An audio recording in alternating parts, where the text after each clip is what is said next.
Bueno, gente, ¿qué os puedo decir? Nuevo estudio, nuevo lugar de trabajo, nuevo lugar de grabación de mi canal de YouTube, nuevo lugar también para escribir libros, para escribir artículos y nuevo lugar además, con este sofá al estilo Chester, para grabar entrevistas, para grabar eso que se llama ahora en lenguaje anglo podcast, que bueno, que son básicamente entrevistas. ¿Y qué os puedo decir? La primera persona, el pionero de esta nueva etapa de mi canal de YouTube es ni más ni menos que el maestro Juan Manuel de Prada. Juan Manuel. Muy buenas, ¿qué tal? Un placer, Santiago. Pues aquí, bueno, ¿te gusta el sofá o cómo lo ves? Me parece excelente, la verdad. Hay que mover un poco la posición para mirar al entrevistador, porque Sí. si no parece como que... Pero francamente muy bien, muy bien. Veo que has instalado aquí un estudio estupendo.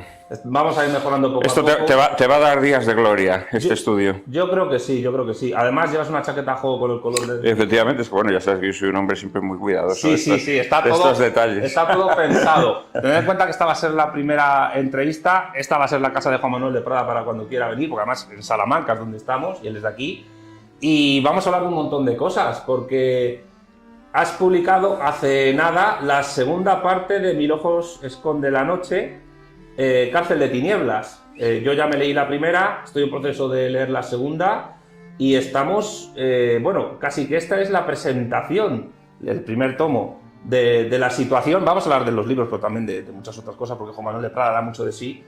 La presentación de las aventuras de Navales, de Fernando Navales, el antihéroe falangista en el París a punto de ser ocupado en la Segunda Guerra Mundial, y aquí viene el proceso casi de desocupación y de la redención personal prácticamente de este señor. Sí, en la segunda parte, bueno, la novela es una única novela, lo que pasa es que claro, es tan extensa que la editorial decidió que había que publicarla en 2 volúmenes.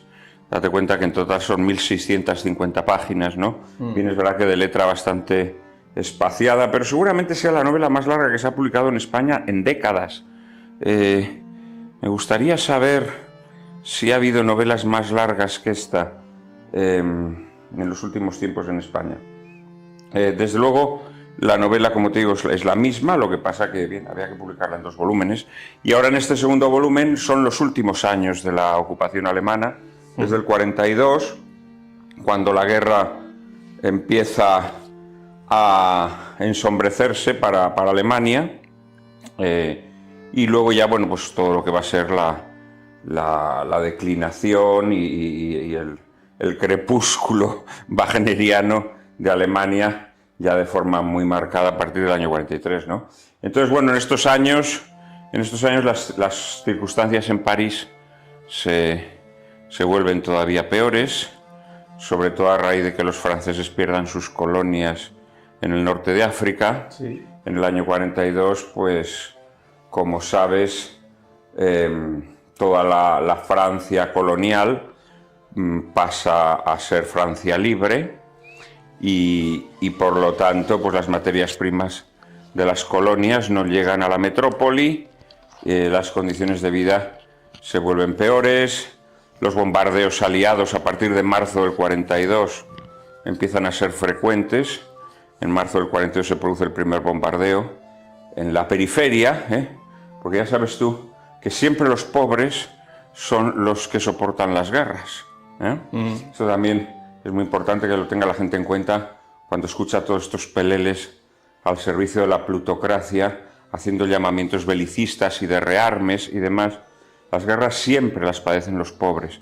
Entonces, en París los aliados bombardeaban la periferia, que era donde estaban las fábricas. Y esto empieza ya en el año 42. Y luego, a raíz de las grandes derrotas en el frente del Este, Stalingrado, Kursk, etc., la resistencia, que en principio había sido un movimiento muy circunscrito a una resistencia comunista, porque realmente son los comunistas quienes ante el llamamiento de Stalin empiezan a cometer atentados en Francia. A partir del 43 la resistencia empieza a incorporar más gente, más variada, que comete más atentados, hasta el punto de que en Francia empieza a haber una auténtica guerra civil. ¿Sabes? Una guerra civil. Porque la resistencia, no te creas tú que cometió tantos atentados contra los alemanes. En las películas siempre los atentados son contra los alemanes, pero la inmensa mayoría de los atentados de la resistencia francesa son contra franceses, colaboracionistas. Y llega a haber una situación de guerra civil. Las represalias de los alemanes cada vez son más fuertes. Ya sabes tú que los alemanes, por cada alemán al que la resistencia mata, ellos mataban a 10 rehenes, o incluso, si el alemán era de alta graduación, hasta a 100 rehenes llegó a matar a Alemania en represalia por atentados de la resistencia, ¿no? Entonces, bueno, todo ese telón de fondo se va volviendo cada vez más terrible. Son los tiempos de las grandes deportaciones de judíos hacia los campos del este, encabezadas por ese episodio infame del velódromo de invierno en agosto, creo, del año 42, que, como sabes, fue una gran redada de judíos que fue, por cierto, ordenada por la propia policía francesa, sin recibir órdenes de la policía alemana, es decir, motu proprio, que esto también conviene que la gente lo sepa, ¿no? Y por lo tanto, a partir de ahí empieza, pues, también es en el año 42 cuando se impone la cruz cosida a la ropa a los judíos, como San Benito, para distinguirlos. Es decir, todas las condiciones de vida en el París ocupado se vuelven más opresivas. Y en medio de ese ambiente, pues es donde Navales trata de desarrollar esa misión que le ha asignado el policía Urraca de apacentar a los artistas y escritores españoles en París, pero que es una misión cada vez más difícil. Y ya a partir del año 43 casi imposible, porque los artistas exiliados que hasta ese momento habían participado en las actividades culturales de Falange, todavía en el año 42, en octubre del año 42, se organiza la gran exposición de arte español de estos años de la ocupación, que es la Quincena de Arte Español, que se hace en una afamada galería parisina. En ella participan todavía todos los artistas exiliados en París. Es una exposición organizada por la Embajada Española y por Falange, y participan todos los exiliados. Pero ya en el año 43, a medida que se ve que Hitler va a perder la guerra, pues naturalmente todos estos artistas ya no quieren participar en las actividades de Falange, con lo cual la labor de Navales va a ser cada vez más difícil. Y además en Navales empieza efectivamente, que quizás sea el hilo conductor de esta segunda parte de la novela, en Navales empiezan a aflorar los dilemas morales. Los dilemas morales. Él, a fin de cuentas, aunque es un hombre malvado, es un pícaro, es un truán, y empieza a descubrir que la maldad gigantesca que se desarrolla ante sus ojos empieza a hacerle cambiar un poco de actitud, ¿no? Entonces lo vamos a ver haciendo cosas que no podíamos imaginar, ¿no? En un principio, cosas ya no tan alevosas, y hasta se puede decir que en determinado momento pues algo se va a quebrar dentro de él y sus acciones van a cambiar de signo, ¿no? Bueno, hay una continuidad en la novela, pero indudablemente hay un giro moral en Navales, ¿no? En esta segunda parte. Yo no sé cuándo se podría reeditar la novela entera en un solo tomo, pensando en otro tipo de novelas. Yo no sé si llamarlas novela-ensayo, como puede ser Guerra y Paz de Tolstoy o Rojo y Negro de Stendhal, que son novelas históricas donde se analiza la historia de un momento dado en un país, la psicología y la moral de los personajes y de los pueblos, y también un poco de filosofía, porque también en esta novela, en los dos tomos, hay un montón de filosofía, como ocurre en las grandes novelas. ¿Tú crees que, no sé si es una pregunta un poco pretenciosa por mi parte, pero ¿tú crees que tu novela Mil ojos esconde la noche estaría dentro de ese tipo de novelas casi ensayísticas, clásicas, muy propias del siglo XIX y en menor medida del siglo XX? Bueno, no lo sé, amigo. Honestamente, yo no tengo un juicio sobre mi novela porque uno la escribe y luego pues el tiempo es el que dictamina, ¿no? Si es una novela que merece pasar a formar parte de ese elenco al que tú te refieres, que bueno, que son novelas río, ¿no? Novelas que efectivamente que tratan de capturar un momento de la historia humana, con el telón de fondo de la historia, pero con atención al desarrollo dramático de los personajes. Bueno, algo de esto hay, ¿no? Yo esta novela la concebí sobre todo como un gran homenaje a la literatura española, a la tradición literaria española, ¿no? Es una novela en la que hay un homenaje pues, al esperpento, a toda nuestra literatura del siglo de oro, a la novela picaresca, bueno, a toda esa tradición literaria que, como sabes, ha sido completamente demonizada, estigmatizada por generaciones de escritores cipayos que han introducido modas extranjeras, de tal manera que hoy la literatura española pues parece una sucursal de la literatura finlandesa, ¿no? Toda esta tradición del barroco español ha sido completamente expulsada de nuestra literatura, y yo aquí en Mil ojos esconde la noche he tratado de recuperar esa tradición, ¿no? Bueno, por amor a mi cultura, frente a la omnipresencia de influencias extranjeras y cosmopolitas o cosmopaletas, ¿no? Que desgraciadamente son las que en estos momentos infestan la literatura española. Entonces, a partir de ahí, pues hombre, no sé cuál será el destino de esta obra. Yo desde luego la he escrito con vocación de que sea la obra que de alguna manera me sobreviva, ¿no? Pero hoy en día no sé hasta qué punto una obra puede sobrevivir a un autor, sobre todo cuando la literatura, al igual que todas las expresiones artísticas, están controladas y dominadas por los malos, ¿no? Por quienes odian a España y por quienes odian nuestra tradición y por quienes han querido también a través de las artes y de la literatura hacer una ingeniería social, ¿no? No lo sé hasta dónde llegará el reinado de toda esta gente, ¿no? Pero bueno, la obra desde luego trata de levantar una bandera a favor de una tradición literaria española. Una tradición literaria española que tú reivindicas en esta novela y en otras. Da la impresión por tus palabras que la literatura española, y quizás también la hispanoamericana por extensión, están desde hace tiempo subordinadas a una forma de coloniaje, ¿no? Es decir, no hay ya ningún espacio cultural, sociológico, que no esté subordinado culturalmente de nuestra nación. Vamos a ver, yo creo que el arte popular que ha sido, por supuesto, muy diezmado y muy machacado, sigue siendo un arte nacional, español, tradicional. Pero es evidente que las élites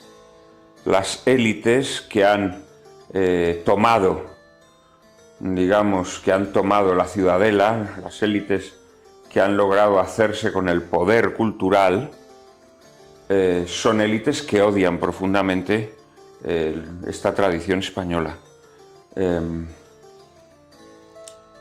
Lo más chocante, bueno, quizá no chocante porque ya sabemos que la llamada izquierda está al servicio de la plutocracia, lo más chocante es que, como sabes, estas élites están dominadas por esa pseudoizquierda que tiene el control absoluto de la producción artística y cultural en España, ¿no? Entonces son estas gentes fundamentalmente quienes han promovido este movimiento. La derecha en España, la derecha es algo subalterno en términos culturales, es algo servil, que se adhiere a las directrices que impone esta pseudoizquierda al servicio de la plutocracia, ¿sabes? Desde luego, si hay una ruptura y una rebelión contra este estado de las cosas, tiene que venir desde abajo. Lo que pasa que esta gente que ha cambiado por completo, la orientación estética y el pensamiento español, es una cosa verdaderamente impresionante, ¿no? Esta gente tiene el control de la propaganda, hasta unos extremos que no nos podemos ni imaginar. Es algo verdaderamente impresionante. Es algo impresionante. El otro día comentaba yo con un editor, ¿no?, que me decía que en España la gente de derechas, no sé exactamente a qué se refería él con este término, que la gente de derechas compra muchos más libros que la gente de izquierdas. Evidentemente, cuando decía gente de izquierdas se refiere a esta izquierda caniche, a la izquierda, a la pseudo-izquierda, ¿no? O como dices tú, izquierdas indefinidas, ¿no? Sí. Bueno, en fin, ya sabemos a lo que hablamos, ¿no? Pero que, curiosamente, los libros literarios, es decir, los libros, digamos, con una intención estética, literaria, en cambio, los compra prácticamente solo la izquierda, la pseudoizquierda. ¿Por qué? Pues porque esta izquierda cipaya, esta izquierda al servicio de la plutocracia, esta izquierda genuflexa ante el cosmopolitismo, ante lo anglosajón, etcétera, etcétera, esta izquierda ha logrado crear un público encapsulado que absorbe, digamos, estas líneas estéticas que ellos han querido imponer. Claro, tiene que haber una rebelión contra esto. No sé cuándo se producirá. Pero yo creo que tarde o temprano tiene que haberla. En líneas generales, yo creo que la gente que no se ha sometido, es gente que ha desarrollado, digamos, una aversión o un mecanismo de defensa frente a esta literatura que nos tratan de imponer. Pasa lo mismo con el cine español. Es decir, el cine español, hay mucha gente que no lo va a ver.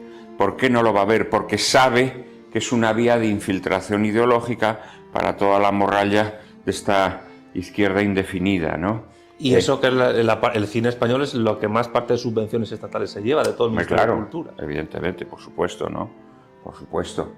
También todos estos escritorzuelos finlandeses o pseudo-finlandeses también se llevan mucha pasta. Si tú ves la programación de los institutos Cervantes, si tú ves a qué escritores españoles pasean por todas las ferias de todo el mundo, a Guadalajara, a cualquier otro sitio, pues ahí verás siempre a los mismos.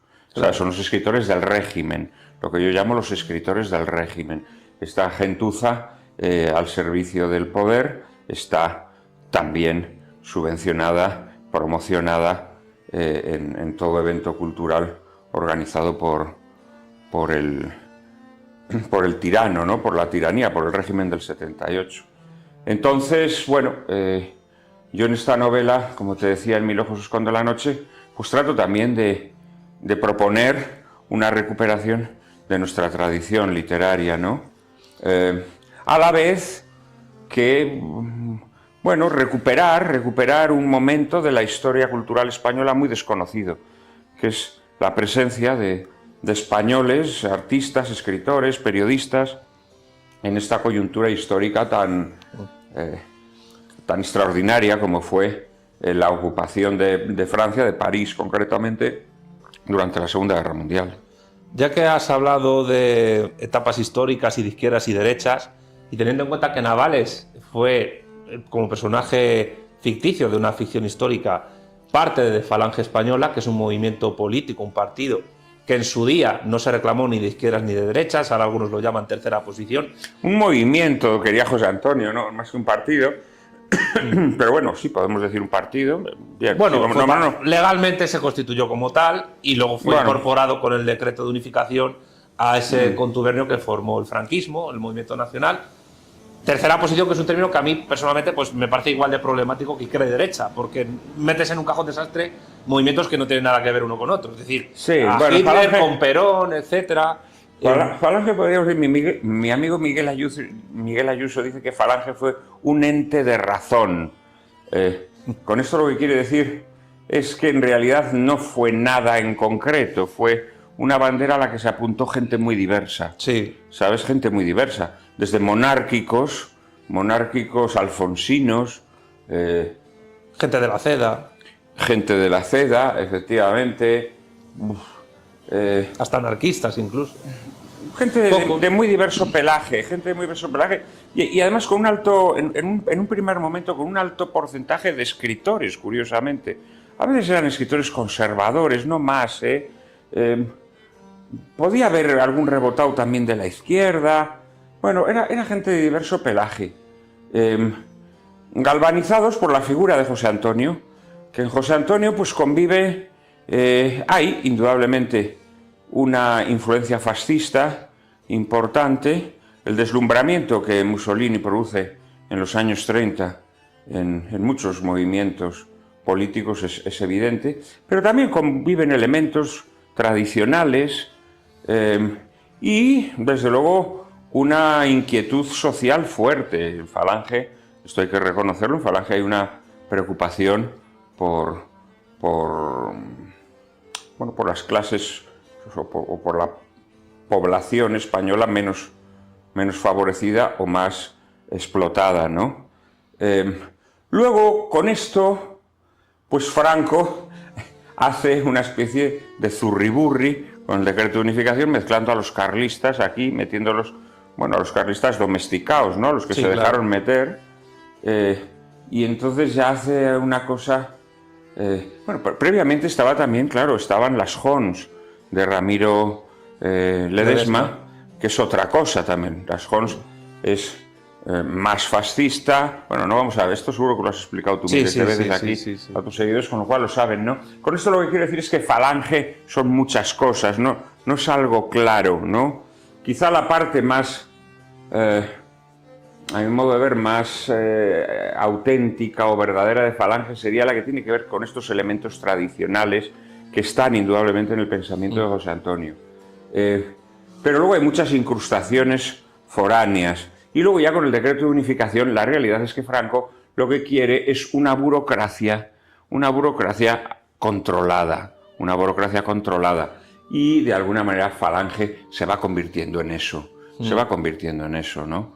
De tal manera que al final Falange pues prácticamente es como un elemento decorativo dentro del régimen que, sobre todo a partir de finales de los años 40, quienes verdaderamente lo van a controlar va a ser el Opus Dei y otras formaciones, digamos, democristianas, más o menos, ¿no? A pesar de que hubo personajes dentro del gobierno de Franco que venían de Falange que intentaron hacer todo lo que pudieron para llevar a cabo un programa máximo. Yo creo que los dos ejemplos claros son José Antonio Girón de Velasco y José Luis Arrese, primer ministro de Vivienda de alguna manera les dejan esa parte, social, digámoslo así, el mundo del trabajo, que eso, a mi modo de ver, fue, en el fondo, la gran garantía para el régimen franquista. Es decir, Franco se da cuenta que tiene que darle una dignidad al trabajo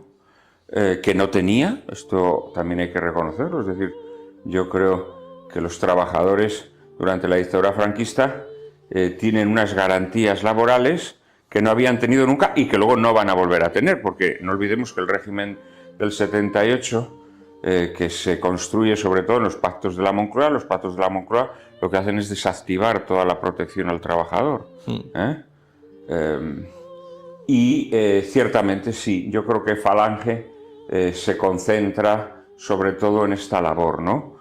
Que yo creo que fue meritoria porque si no probablemente pues España se habría convertido en un país capitalista liberal más, ¿no? Y que de alguna manera los falangistas hicieron este contrapeso. Entonces me preguntabas que dónde situaría yo te iba a preguntar a Navales dentro de este mejunje. No solo dentro de ese mejunje, te iba a hacer una pregunta un poco más quizás complicada, porque ahora estábamos hablando de actualidad. Pero claro, ahora con tu intervención me salen más preguntas, pero voy a intentar volver a la primera. Tú, que eres la persona seguramente en este planeta que mejor conozca a Fernando Navales. Hombre, sí, inevitablemente. Creo que es así. Él es un hijo de su tiempo. Le presentas como un hijo de su tiempo. Un hombre que está actuando en los años 40 del siglo XX en Francia, que es español, que es falangista. Si Navales viviera actualmente, ¿qué ideología tendría? ¿O dónde estaría, según tú? Bueno, primero habría que explicarle a nuestros oyentes dónde está Navales en el año 40, ¿no? Bueno, Navales ha formado parte, digamos, de la Guardia Pretoriana de José Antonio, es un camisa vieja, y considera que la Falange está traicionando el legado del ausente, está traicionando el legado de José Antonio con su conversión en esa burocracia al servicio de Franco, promovida con el decreto de unificación, etcétera, etcétera. Navales no es especialmente simpatizante de los nazis, disfruta, es por supuesto radicalmente antimonárquico. En Falange había un odio hacia los Borbones, en líneas generales bastante saludable, derivado de que José Antonio consideraba que Alfonso XIII había traicionado a su padre y lo había abandonado. Y eso que Alfonso XIII en un momento dado le ofrece sus servicios a Franco. Y Franco le desdeña completamente. Sí, lo que pasa que, vamos a ver, sí, indudablemente, claro. Pero sí es cierto que Alfonso XIII abandona a Miguel Primo de Rivera, ¿no? Esto primero le confía al Estado, lo pone todo en sus manos y llegado el momento, pues lo deja tirado. Primo de Rivera tiene que morir en el exilio, en París, por cierto. Entonces, José Antonio esto no se lo perdona a Alfonso XIII, y los falangistas de primera hora son muy rabiosamente antiborbónicos. También lo es Navales, ¿no? Navales, como te digo, no siente especial atracción por los nazis, más allá de que en un primer momento, cuando Alemania humilla a Francia, sí disfruta del panorama, porque él lo que sí es un convencido de que las democracias liberales están podridas, ¿no? Están podridas.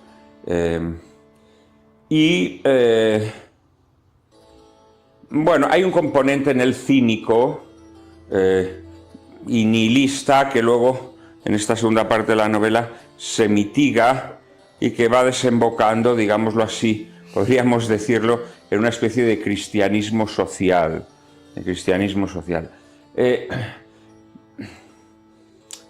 Naturalmente la abomina de toda la labor de la sección femenina, de toda la conversión de Falange en esa burocracia a la que aludíamos antes, etcétera, etcétera.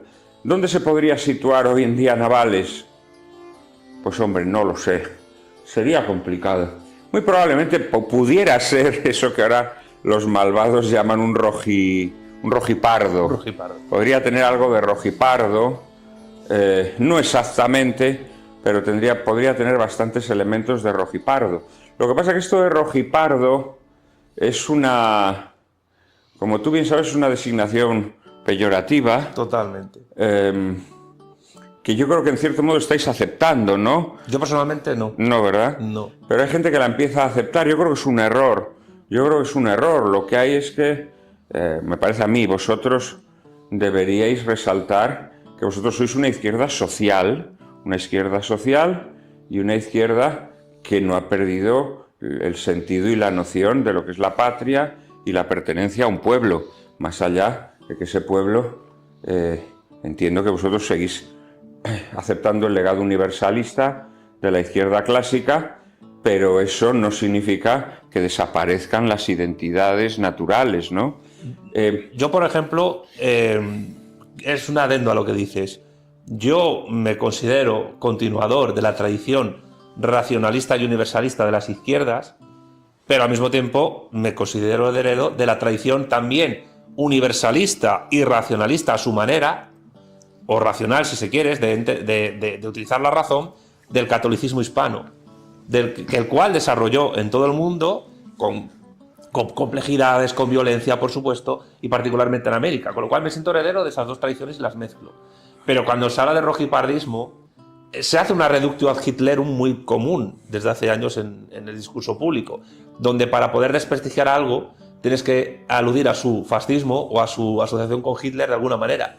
Y eso lo hacen todos los progres, los liberales también, cuando dicen nacional socialista, o cuando los progres te llaman nazi, pues simplemente defender la unidad de España. O sea, quiero decir que hay un elemento ahí común entre todos los progres, digamos, los progres económicos y los progres morales, a la hora de reducir cualquier cosa que no les gustan a la persona histórica, en este caso Hitler, que simboliza la mayor crueldad de la historia de la humanidad. Ya. Que sí, fue cruel. Aunque, bueno, ahora van a estrenar los chinos una película, a ti que te gusta el cine, sobre el Escuadrón 731 japonés, que realizó experimentos científicos y torturas con un montón de prisioneros chinos, rusos, etcétera, filipinos, y que se fueron de rositas porque los Estados Unidos los perdonaron. De ahí salió el programa MK Ultra, por cierto. Luego está la Ustacha en Croacia. Es decir, la crueldad humana se ha dado en un montón de ámbitos, no solo en el nazi. Pero evidentemente yo rechazo el término rojipardo porque me parece precisamente eso, coger cualquier discurso que no te convenga y asimilarlo con el sujeto histórico que ha asumido culturalmente la asociación con el mal más absoluto. Yo empiezo a percibir, si me permites, en ese mundo llamado rojipardo, empiezo a percibir ciertos signos un poco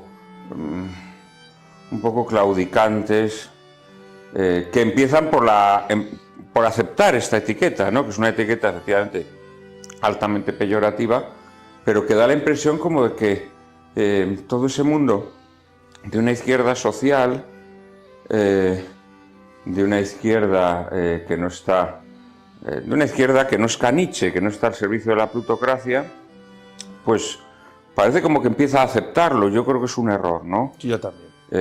Y también empieza a haber ciertas desviaciones un poco ñoñas en todo ese mundo, pero bueno, ese sería otro tema. Navales tendría algo de eso, pero es que en realidad José Antonio tiene algo de eso. Es decir, José Antonio, no olvidemos que José Antonio, sobre todo en sus últimos años, José Antonio va defendiendo cada vez posiciones más de izquierdas. A medida que avanza la República, en los últimos años de la República, los escritos de José Antonio son escritos que tiran bastante hacia la izquierda, ¿no? Hay una frase célebre de José Antonio, ¿no?, que dice que prefiere la bala marxista a la palmadita en la espalda derechoide, ¿no? Quiero decir que José Antonio se había alejado mucho de las posiciones de la derecha burguesa. Y bueno, sí, Navales estaría ahí en una especie de reivindicación del legado puro de José Antonio, que hoy podría ser cierto rojipardismo, no sabría decirte exactamente cuál, ¿no? Porque siempre las traslaciones puras a nuestra época resultan un poco reduccionistas. Sí. Lo que es evidente es que Navales está tanto en contra de la vieja monarquía, que constantemente se burla de Franco, de la evolución de Franco, muestra las sinuosidades del régimen franquista, porque uno de los elementos también para fanatizar a la población española, promovidos desde la pseudoizquierda, es presentar el franquismo como una especie de bloque monolítico, ¿no? Como que los 40 años de franquismo fueron siempre lo mismo. Cuando si hay algo característico del franquismo es su capacidad camaleónica para ir mutando, ¿sabes? Su primera mutación la hace durante la Segunda Guerra Mundial. Su primera mutación la hace en estos años. En el verano del año 42, aprovechando un altercado, unos sucesos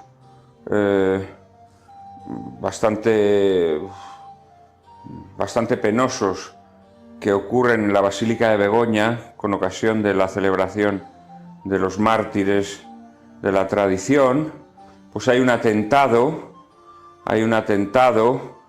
que causa varios heridos, de falangistas a carlistas, y esto hace que Franco se cargue a su cuñado, a Serrano Súñer, como secretario general del movimiento y como ministro de Asuntos Exteriores. Y pone al frente del Ministerio de Asuntos Exteriores a Jordana, que era un anglófilo. Es decir, Franco ya en el verano del año 42, utilizando como excusa este altercado, se carga a su cuñado y pone al frente del Ministerio de Asuntos Exteriores a un anglófilo. Es decir, Franco ya está lanzando al mundo el mensaje de que el nazi era su cuñado, que él para nada y que él ya está virando en su política, y es así. Es decir, la política exterior de Franco empieza a virar ya en el verano del 42. Y a medida que avanza la guerra, Franco va rompiendo lazos con el Tercer Reich. En el año 43, Franco se cepilla la División Azul, no lo olvidemos, y para el año 44 la diplomacia española está trabajando muy a fondo ya para tener contentos a los ingleses y a los americanos.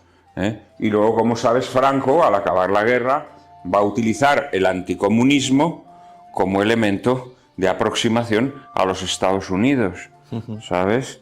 De tal manera que a finales de los años 40, principios de los años 50, la diplomacia española ya se ha metido en el bolso a los Estados Unidos. Aquí desarrolló una gran labor subterránea un personaje de mi novela, un personaje muy gracioso de mi novela, el embajador Lequerica. Sí. Lequerica, que fue embajador en Francia durante la Segunda Guerra Mundial, luego fue fugazmente ministro de Asuntos Exteriores en un momento poco afortunado, porque claro, él venía de ser embajador en Vichy y evidentemente cuando Franco lo nombra ministro de Asuntos Exteriores en el año 44, pues claro, es un ministro que no da buena imagen ante los aliados al haber sido embajador en Vichy. Entonces se lo carga en el verano del 45, pero Lequerica empieza a hacer labor subterránea como embajador ambulante, y en Estados Unidos él trabaja mucho. Estados Unidos no reconoce a España diplomáticamente en esos años, pero Lequerica, como embajador ambulante, pues llega allí como para organizar la oficina de negocios en Estados Unidos y empieza a camelarse a los senadores. Es muy interesante, yo he visto los papeles de Lequerica, es muy interesante cómo el tío se curra muchísimo a los americanos. Y a comienzos de los años 50, España ha logrado un reconocimiento por parte de los Estados Unidos, que, como sabes, pues va a coronarse con la visita de Eisenhower, va a coronarse con los tratados que se firman, con la cesión de las bases militares, etcétera, etcétera, y España se convierte en un país absolutamente reconocido en la comunidad internacional. Entramos en la ONU también. En la ONU, efectivamente. Quiero decir que esa visión de un franquismo monolítico es un chiste para idiotas, ¿no? O sea, pero yo entiendo que esta gente, estos manipuladores sociales que están al frente del régimen del 78, pues evidentemente lo que buscan es un público, es un rebaño de zoquetes, ¿no? Y de gente que funcione con maniqueísmos grotescos, pero el franquismo tiene una evolución, como te digo, muy clara, y en cada momento histórico va adquiriendo encarnaduras diversas, ¿no? De esto Navales se da cuenta en la novela, ¿no? Navales es un hombre que se da cuenta que Franco es un tío que está virando. Franco además era más bien anglófilo. Él, por formación militar, él admiraba a Inglaterra, ¿sabes? No olvidemos que Franco incluso había querido ser masón en su juventud.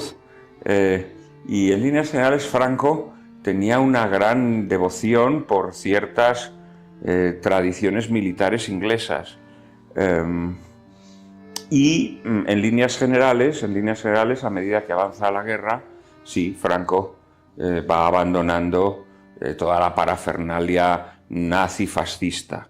Esto es así, ¿no? Y el franquismo muta a una suerte de régimen, algunos lo llaman corporativo, autoritario, pero sí es verdad que hay un componente todavía cristiano muy importante, de doctrina social de la Iglesia, mezclado con algunos toques de nacionalsindicalismo, a mi juicio, y eso lleva pues políticas de vivienda, políticas laborales, que ni siquiera existían en regímenes anteriores, quizás el de Miguel Primo de Rivera. Hace poco hice yo un vídeo sobre la Segunda República, y es un dato muy curioso. La Segunda República, que ha pasado a la historia como el modelo a seguir por las izquierdas españolas, las indefinidas sobre todo, no nacionalizó, no estatizó ninguna empresa de las que existían. Había empresas, incluso Telefónica estaba en manos de ITT, empezó siendo una empresa pública y la Segunda República estaba en manos de una transnacional estadounidense, los ferrocarriles españoles y los tranvías en manos de empresas francesas o belgas, y sin embargo con Franco hubo un montón de empresas estatales y mixtas enorme.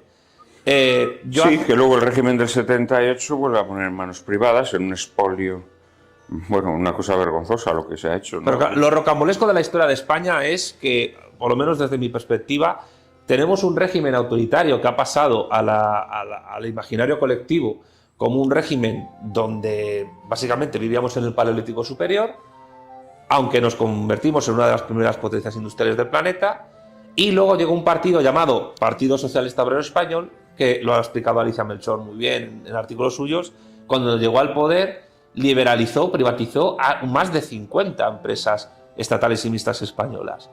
Y ahí está la cuestión, digamos, propagandística del régimen del 78 y particularmente del PSOE, del cual yo considero que es su columna vertebral, que se vende como el epítome del progreso de la izquierda, pero que más política liberal hizo en España en el siglo XX fue el PSOE.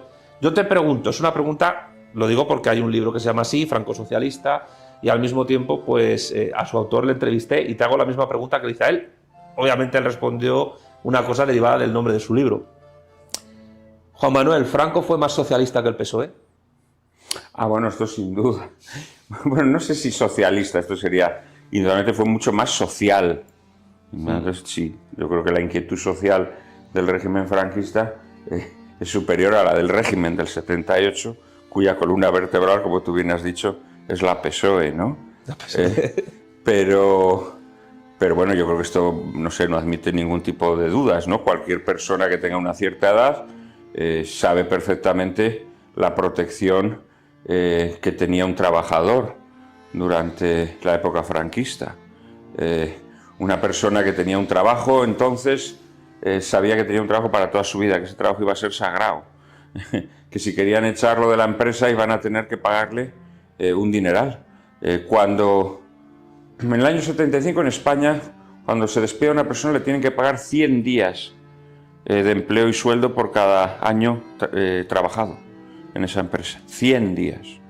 Que la gente compare con lo que se paga hoy, ¿no? A un trabajador al que se le despide, ¿no? Por no hablar, bueno, de otra serie de cuestiones, el acceso a la vivienda era muchísimo más fácil, una familia de clase media o incluso clase media baja podía acceder a la vivienda. Bueno, yo creo que estas son cosas indiscutibles, ¿no? Lo triste es, efectivamente, que ya estás hablándole a gentes idiotizadas, cretinizadas completamente, que efectivamente se piensan que el Partido Socialista, la PSOE, vino a liberarlos de ese paleolítico al que aludías tú, ¿no? ¿Y cómo crees tú que el PSOE o la PSOE ha conseguido tanto poder? ¿Cuáles son las claves? Porque estamos hablando casi del partido político más importante de España en los últimos 100 años. ¿Cómo ha conseguido tanto poder? ¿Cuáles son las claves de su éxito para ti? Bueno, yo creo que fundamentalmente entroncan con el pancismo español.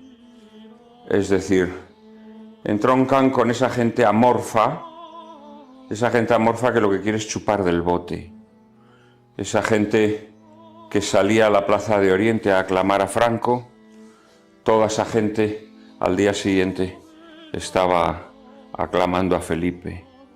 Es decir, yo creo que hay un reconocimiento de un caudillismo, es una España mostrenca que, como te digo, pues lo que quiere es chupar del bote, es la mesocracia española, digamos, es la... sí, es exactamente lo contrario de la España de la rabia y de la idea, es decir, es la España apoltronada, la España a la que le conviene un cierto continuismo, ¿no? Yo creo que los elementos más degenerados del régimen de Franco entroncan perfectamente con los elementos más degenerados del régimen del 78. O sea, la parte más podrida, podríamos decir, del franquismo es la que toma la bandera mutada en el PSOE. Es decir, los elementos que dentro del franquismo conspiraban contra una España distintiva, que querían una España puesta de rodillas ante los poderes plutocráticos, son los que mutan en el propio PSOE. Ya sé que esto puede parecer una paradoja, pero no lo es en absoluto. No lo es. De hecho, si nos damos cuenta, resulta muy interesante. Ahora, por ejemplo, que existe todo este fervor antifranquista por parte de la PSOE, si te das cuenta, casi todos sus líderes no pueden hacer bandera de sus orígenes. En realidad ellos son los hijos de papá del franquismo. Es decir, sus familias fueron, en algunos casos, disfrutaron de las prebendas del poder, pero en su mayor parte no, en su mayor parte forman parte de esa clase media que el franquismo creó. Es decir, son los hijos de papá del franquismo. Crecieron en familias que tenían un grado de bienestar económico adquirido durante el franquismo. Y toda su revuelta contra el franquismo, aparte naturalmente de del elemento demagógico y cainita, toda su revuelta tiene que ver con el resentimiento que ellos sienten hacia sí mismos, porque saben que son un producto del franquismo, ¿sabes? El franquismo el franquismo cometió muchísimos errores, indudablemente, ¿no? En todos los órdenes. Uno de los más graves errores que cometió fue la creación de esa clase media, que eso indudablemente es un éxito en lo económico, pero que es una clase media que pierde el compromiso político, que pierde la lealtad a su patria y que solamente piensa en su estómago. Que es esa España amorfa que hoy pues, se reparten PP y la PSOE, pero que fundamentalmente está integrada en la PSOE, ¿no? Entonces, yo creo que sí, que este proceso de mutación social en realidad no es tal, son los mismos perros con distintos collares, ¿sabes? Y esto, repito, entroncaría con lo que yo considero el mayor error del franquismo, que fue... Claro, el franquismo necesitaba de alguna manera extirpar de la conciencia de la gente la preocupación política. Tenía que despolitizar a la gente, digámoslo así, ¿no? Precisamente para evitar pues, una oposición interna, que no la tuvo, por cierto, porque la realidad es que el franquismo no tuvo oposición, tuvo a los comunistas, pero bueno, los comunistas estuvieron siempre al margen, digamos, del franquismo, ¿no? Pero el franquismo no tuvo oposición. Las oposiciones que tuvo fueron oposiciones reformistas, pero bueno, en fin. Luego, todo eso se ha magnificado, pero en fin, el franquismo logra efectivamente despolitizar a la sociedad española. Pero al despolitizarla genera esas capas sociales, aprovechateguis, esas clases sociales pancistas, esas clases sociales chupópteras, esas clases sociales que quieren vivir de la teta del Estado. De la subvención, ahora. De la subvención. Y todo eso es lo que entronca con el macizo de soporte social de la PSOE. Esta es la realidad. Y entonces, hoy en día, los demagogos que promueven el antifranquismo fundamentalmente son los hijos de papá del franquismo. Es verdad que en un momento dado, cuando se empezó a hablar de memoria histórica con Zapatero, había un momento histórico a partir de los años 50 donde no se investigaban casos que tenían que ver con la memoria histórica, es decir, desapariciones, torturas, fosas, etcétera. Que hay fosas por los dos bandos. Y tiene que ver en gran medida porque muchos ministros y altos cargos del PSOE, y algún militante de base también, provenía de esas familias que tú dices. La propia María Teresa Fernández de la Vega es un caso, ¿no?, que viene de gente de alta alcurnia. Bueno, vamos a ver, los hay que proceden de las élites franquistas. Sí. Pero yo ya no me estoy refiriendo a estos, que también, por supuesto, muchos proceden de las élites del franquismo. Pero yo ya ni siquiera me refiero a eso, me refiero a esa gente que logró un estatus social gracias a lo que fue el franquismo, gracias a los éxitos económicos del franquismo. Claro. Gracias a los éxitos económicos del franquismo. Y de alguna forma esa mesocracia que logra el régimen franquista. De ahí proceden casi todos ellos. Los gerifaltes de la PSOE fundamentalmente proceden de ahí. Los que tenemos hoy no vienen de viejas familias republicanas, no vienen del exilio, no vienen ni siquiera del exilio interior. No. Vienen de ahí, de la mesocracia que genera el franquismo. Esta es la cuestión. Son los hijos de papá del franquismo. La PSOE es la organización de los hijos de papá del franquismo. Lo que pasa que es gente, como digo, con un gran resentimiento, porque claro, tiene que ser muy chungo cantar la Internacional cuando sabes que tú eres un hijo de papá del franquismo. Entonces ellos desarrollan un resentimiento contra lo que son,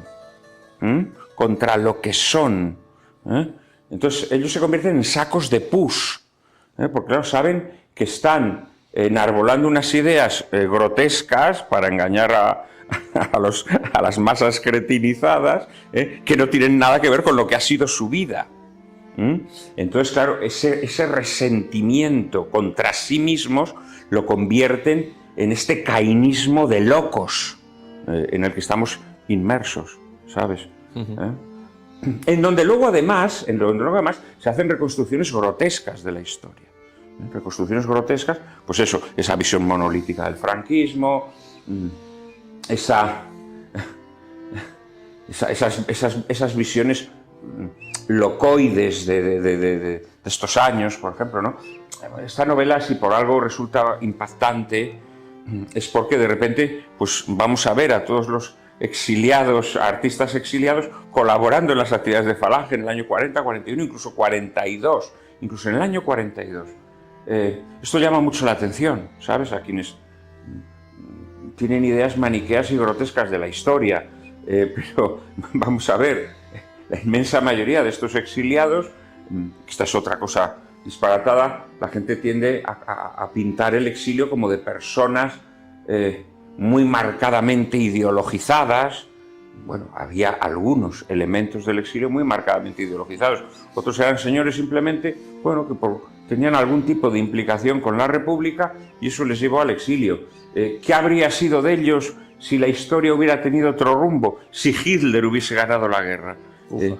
¿Cuál hubiera sido su vida? Pues hubieran tenido que amoldarse a las circunstancias, ¿no?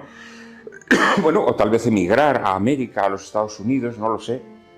Pero en líneas generales han logrado crear una visión del pasado totalmente demente. En esta visión también ha participado la derecha. Esto también hay que decirlo.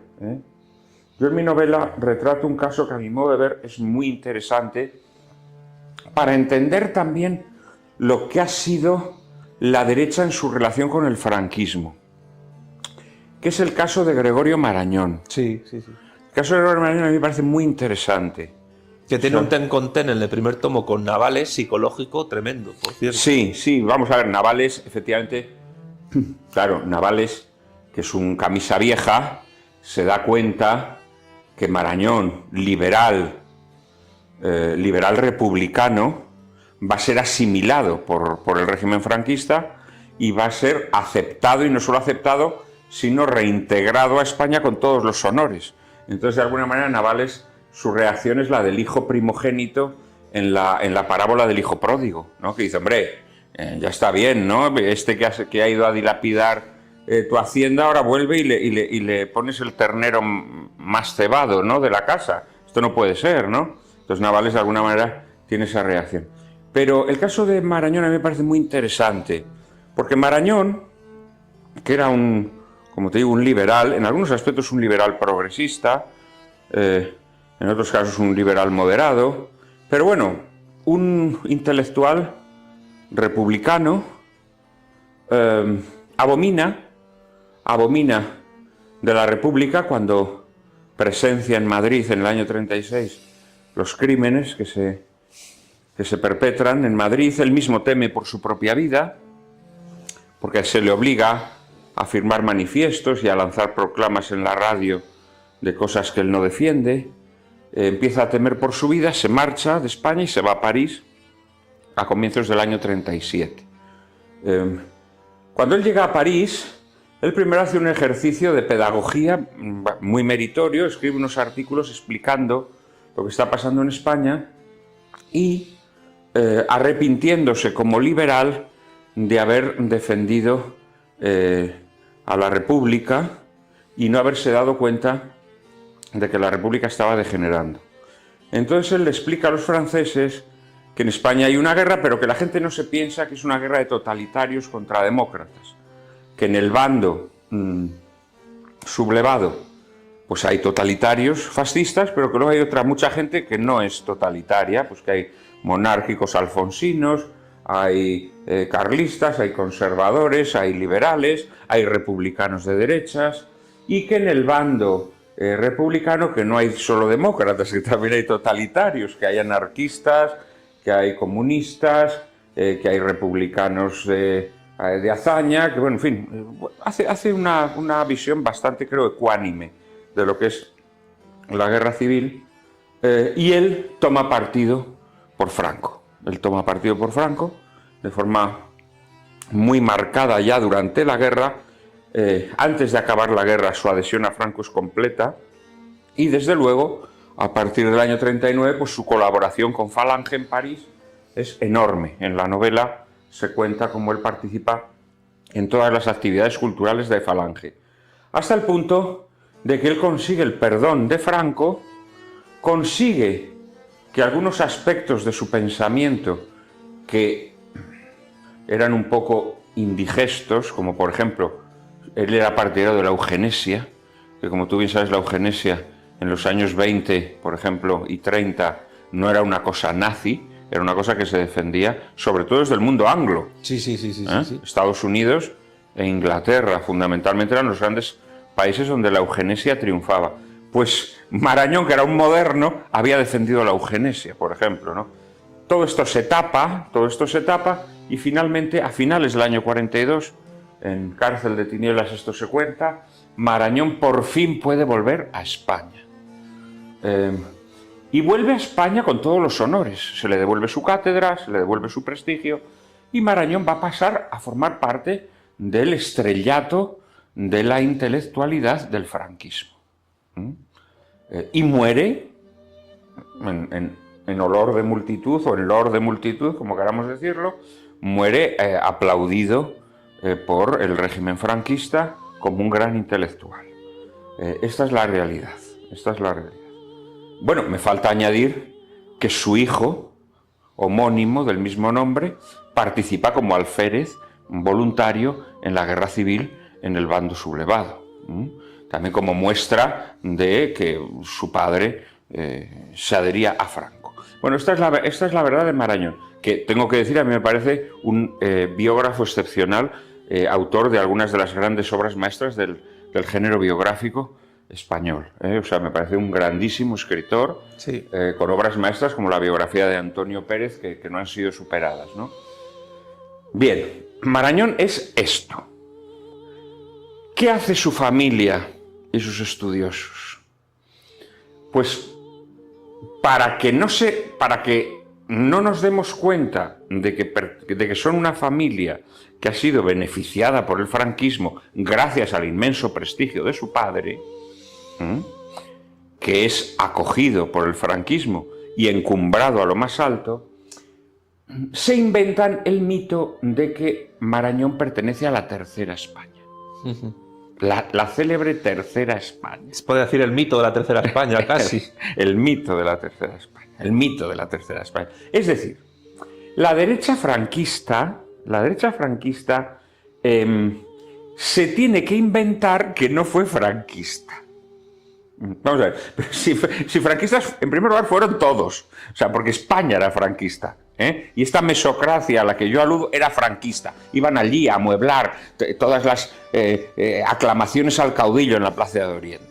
El 99% de la población española era franquista, pero no de forma traumática. Era franquista, pues como ahora son, no sé, domingueros, joder, o sea, que es que... O como ahora son, yo qué sé, demócratas europeístas. Efectivamente, era una cosa mostrenca, eran franquistas. Había otros que no, eran franquistas con todas las de la ley, ¿no?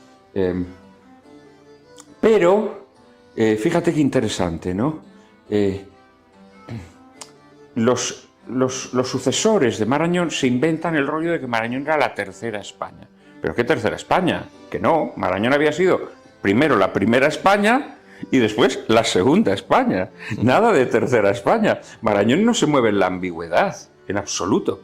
Eso no quiere decir que Marañón pierda la dignidad, no, todo lo contrario. En mi novela también se ve. En la primera parte, la conferencia esta que da defendiendo la aportación de los sefarditas a la cultura española. Conferencia que da delante de los gerifaltes nazis en el año 41. Hay que tener mucho valor para eso. Y en Cárcel de Tinieblas se cuenta cómo Marañón, en un tribunal de honor que se le hace a un periodista español porque es descendiente de judíos y le quieren aplicar las leyes raciales que rigen en Francia, él dice: señores, este hombre es español y en España no hay leyes raciales y por lo tanto este español le protegen las leyes españolas y se acabó, ¿no? Que tiene una intervención también muy gallarda. Él era un hombre de principios, no los había perdido. Él no se convierte en un racista, ni en un malvado, ni en nada. No. Él ciertamente se convierte en una persona que mantiene sus principios, pero que se pasa al otro bando. Bien, esto es así, ¿no? Bien, pues eso se ha ocultado. ¿Por qué? Pues porque evidentemente la familia de Marañón, para poder seguir disfrutando en el régimen del 78 de las prebendas de las que disfruta en el régimen de Franco, necesita abominar de Franco, necesita abominar del franquismo. Y esto lo ha hecho mucha derecha española también. No solo en el caso de Marañón, hay muchos más casos. Claro, lo he puesto como ejemplo. Claro, por eso te lo decía. Destacado, lo he puesto como ejemplo destacado, como ejemplo muy digno de estudio, ¿me entiendes? Porque, bueno, algún descendiente de Marañón, como sabemos, pues ha tenido que ver en la contratación del hermanísimo del doctor Sánchez, por ejemplo, ¿no? Sí. Quiero decir que hay unos lazos, hay una continuidad entre lo que fue el franquismo, esa parte, digamos, sociológica del franquismo, y la PSOE. Hay una continuidad evidente, ¿no? De tal manera que familias que disfrutaron del estrellato durante el franquismo han podido, de forma muy sencilla y natural, seguir disfrutando de prebendas durante el régimen del 78. De forma natural, simplemente abominando de Franco. De alguna manera yo diría que Franco se ha convertido en el payaso de las bofetadas para que diversos aprovechateguis de izquierdas y derechas puedan montárselo bien. Claro. Es como una especie de pelele al que tienes ahí, ¿no? De punching ball, al que les pegas unos cuantos golpes, ¿no? Y con eso ya muestras como una carta de pureza, de ejecutoria de sangre, ¿no? De pureza democrática. Ajá. Esto es muy interesante, A mí me parece una mutación muy, muy interesante. Ya que dices la palabra mutación, es que me viene la pregunta al pelo ahora que te estoy escuchando. Esta pregunta se la hicieron a Gustavo Bueno hace años en un programa en televisión española, Un paseo por el tiempo con Julia Otero y tal. Te la voy a hacer yo a ti. ¿Tú dirías que la democracia actual, la democracia coronada, borbónica, parlamentaria del 78, es una transformación interna del régimen franquista? Te lo digo porque gente, tanto de la llamada derecha como de la llamada izquierda, vende la transición como una ruptura con el pasado dictatorial. Pero a tenor de lo que estás diciendo, que es a nivel personal, pero entiendo yo que ese nivel personal está conectado con un nivel institucional también. ¿Tú te atreverías a decir que el régimen actual es una transformación interna del franquismo? No, yo no diría esto, más allá de que exista, como te digo, este sustrato sociológico, que como te digo, yo creo que fue el gran error del franquismo. A través de la despolitización crea una España egoísta, una España pancista, una España aprovechategui y chupóptera, que efectivamente esto sí entronca con esa masa democrática que vota fervorosamente a la PSOE o a los tontos útiles de la derecha, ¿no? Eso sí. Pero creo que hay elementos en el franquismo que, aunque fueran un poco farisaicos, sobre todo en determinadas fases del franquismo, no se pasan a la democracia, ¿no? Es decir, al régimen del 78. Y el régimen del 78 nace con un propósito claro, cipayo, de sumisión a poderes transnacionales, que el franquismo, habiendo hecho muchas concesiones, entre otras porque para sobrevivir, como estamos hablando ahora, a comienzos de los años 50, tiene que aceptar ciertas concesiones, esto es inevitable, ¿no? Y desde luego esas concesiones se van a mantener a lo largo del tiempo, Pero bueno, no olvidemos, por ejemplo, por poner un ejemplo, que durante el franquismo no hubo embajada en Israel, por ejemplo, ¿no?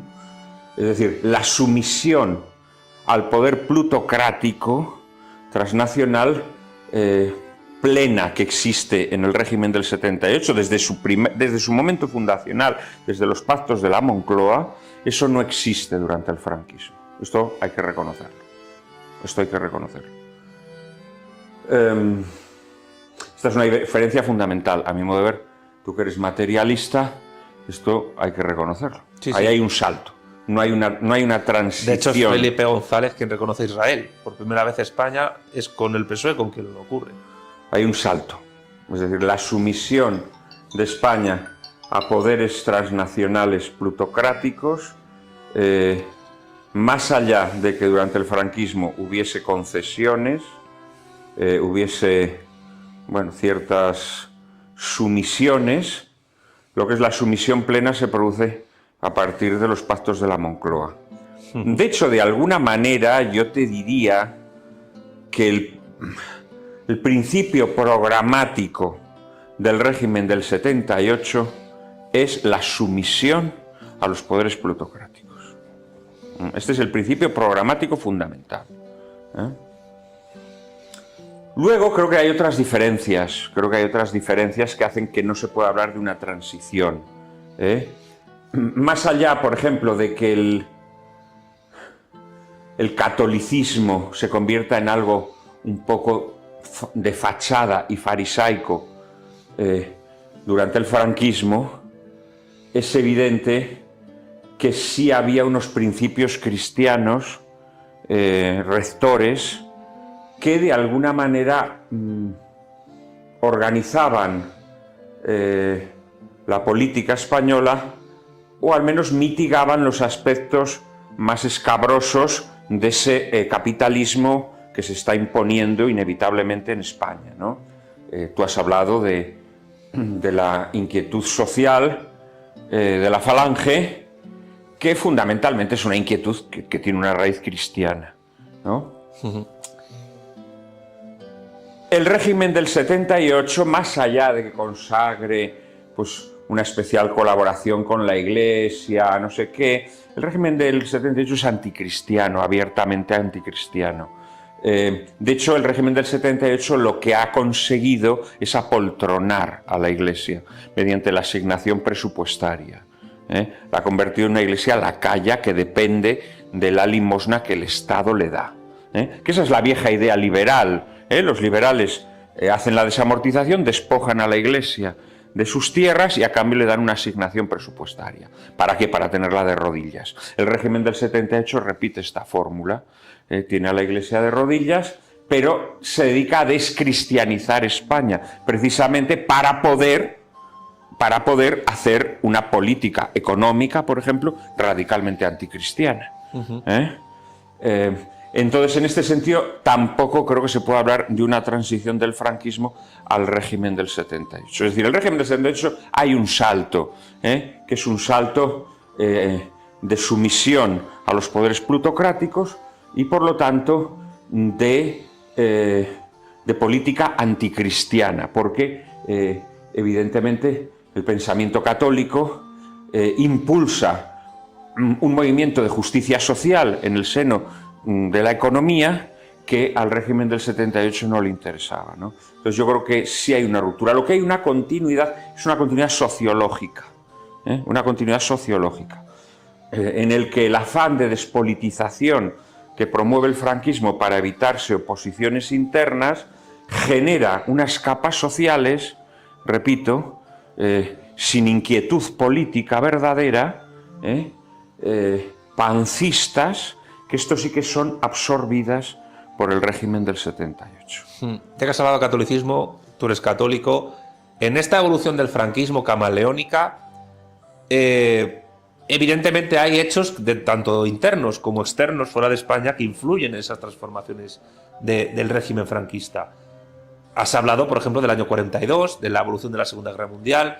Hablas del acercamiento al mundo anglosajón, Inglaterra y Estados Unidos. A Inglaterra le interesaba que Franco protegiera Gibraltar, que no se la entregara a Hitler, para conservar su hegemonía en el Mediterráneo, hacer la guerra en África, etc. El Concilio Vaticano II, del cual has hablado tú muchísimo durante muchos años, ¿cómo afectó al franquismo ese acontecimiento? Bueno, hombre, el Concilio Vaticano II... el Concilio Vaticano II, de alguna manera, introduce en el seno de la Iglesia española, pues ese ayornamiento, el ayornamiento que el clima del concilio genera, sirve en España para que la Iglesia española desarrolle, digamos, o para que la Iglesia española, o ciertos sectores de la Iglesia española, se conviertan en opositores a Franco. Que en realidad, bueno, es simplemente una...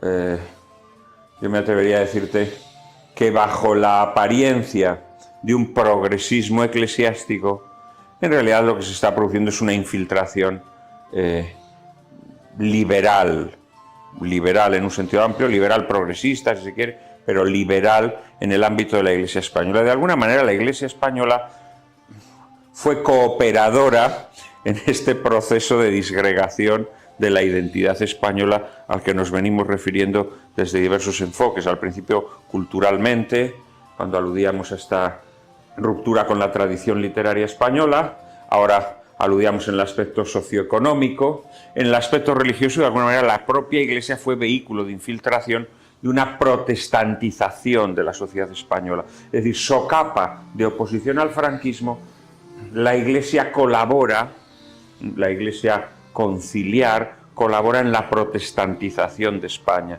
Este es un fenómeno ya sé muy complejo que nos llevaría horas o días explicarlo, pero esto se produce. Aparentemente, la Iglesia simplemente pone distancias con el régimen, pero secretamente la Iglesia estaba siendo un agente de disgregación de lo que podríamos llamar el catolicismo hispánico. Esto es así, tristemente es así. Ellos pensaban simplemente que estaban poniendo distancia con Franco, en realidad estaban haciendo una siembra para la protestantización de España. Porque al final ciertas innovaciones que se introducen a raíz del Concilio Vaticano II van a contribuir a... de alguna manera, las viejas tradiciones católicas eran un castillo, eran una fortaleza que impedía la sumisión a ideologías extranjeras, ¿sabes? Y cuando ese castillo de la tradición es saqueado desde dentro, los muros se desmoronan y de repente el mundo católico español, que tenía unas características históricas y sociales, que las sigue teniendo en los escombros que sobreviven todavía, pues queda mucho más expuesto a influencias extranjeras, ¿no? En realidad, como tú bien sabes, esto, por ejemplo, en los países de la América hispánica es muy evidente, ¿no? Los americanos utilizan pues todo el fenómeno evangélico para destruir el mundo católico. Esto está muy claro, ¿no? De alguna manera en España no se hizo, evidentemente, del mismo modo, pero de alguna manera las novedades conciliares contribuyeron a esta disgregación del mundo católico. Esa disgregación del mundo católico, estamos en el año 2025 ya, con un nuevo papa, por cierto, que es León XIV, del cual has hablado hace poco en ABC, en tus columnas. Bueno, tú también has hablado de tu programa. Sí, bueno, y de hecho, bueno, en unos días pues va a haber un encuentro sobre analizar. Hemos hablado de la muerte del anterior, de Francisco, y ahora vamos a hablar de Robert Francis Prevost, un señor que nació en Chicago, en Estados Unidos, tiene nacionalidad estadounidense. Bueno, y nacionalidad peruana también.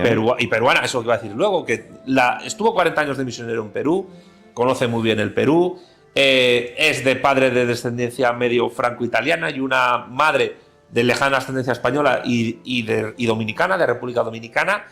Ya damos un salto internacional, queda poco para acabar la entrevista, pero ¿qué esperas del nuevo Papa? ¿O es demasiado pronto todavía? ¿Es un engranaje más en esta suerte de, no sé cómo llamarlo, descomposición, disolución del catolicismo? ¿O es un signo de esa apertura que está haciendo la Iglesia Católica más allá de las fronteras tradicionales donde ha estado, que eso es lo que se llama Occidente, y que ahora está más presente en eso que se llama, que es un término también que recuerda un poco a lo de los países no alineados, el sur global? ¿Cómo ves al...?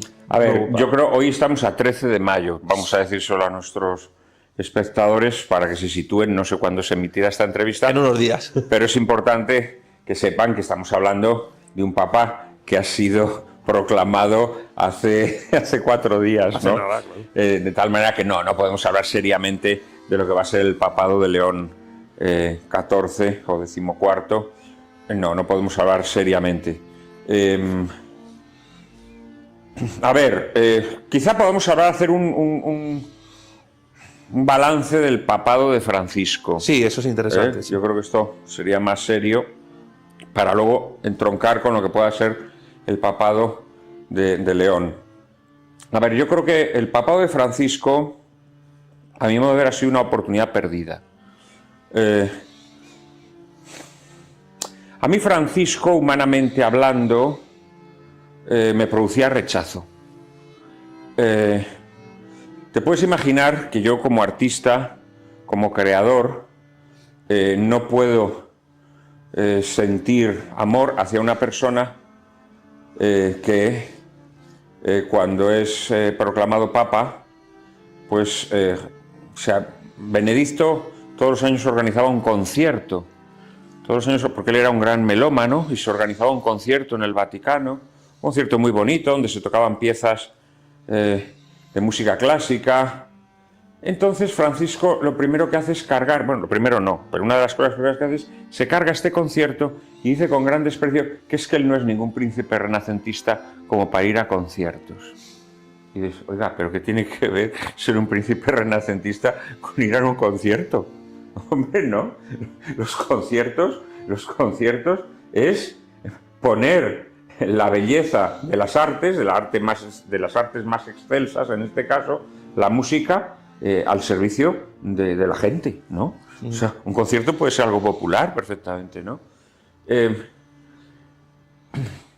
Quiero decir, a mí Francisco, la verdad, tengo que decirlo, era un personaje que me caía mal, me parecía chabacano, me parecía cutre, me parecía vulgar. Esto lo tengo que decir de entrada. Me producía rechazo,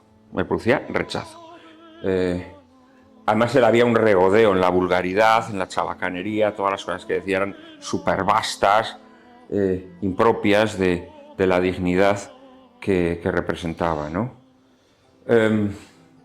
Sin embargo, creo que políticamente, digámoslo así, creo que su papado pues tuvo líneas de apertura muy interesantes, ¿no?